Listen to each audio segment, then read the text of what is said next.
this month's lesson I'm looking at palm muting. Now your right hand in fingerstyle guitar is your voice.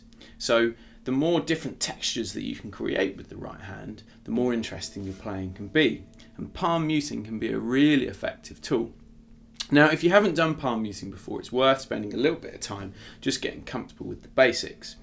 Now it does what it says on the tin really. Palm muting is where you mute with your right hand of your palm.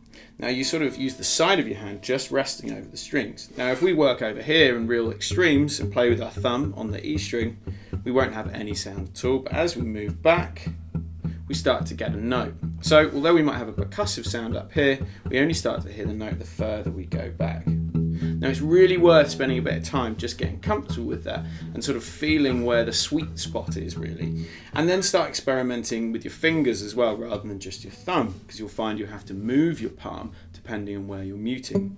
So if you work with the G string first and do exactly the same, and then start experimenting between strings.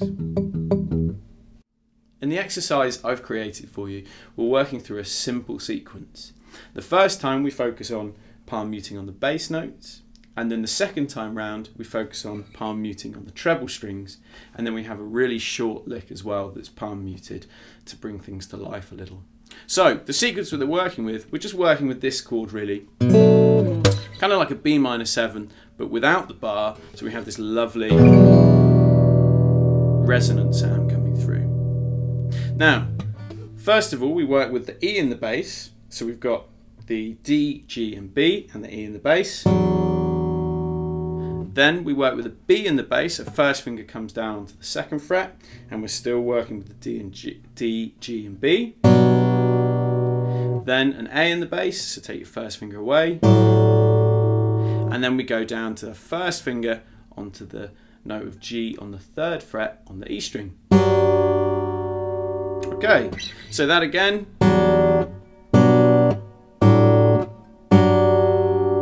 Okay, and we have a simple picking pattern working throughout.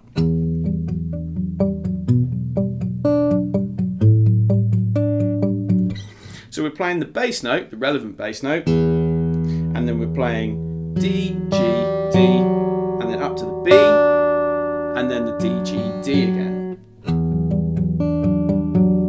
Okay, so the first time around this pattern, we're palm muting the bass notes, and a little bit of palm muting over the D and G as well. We're really just hoping to let that B ring out.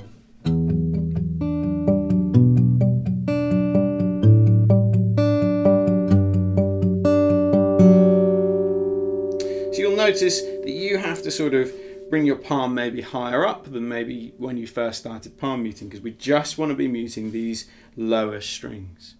Now the second time round, we swap that around, so we want the bass notes to ring out,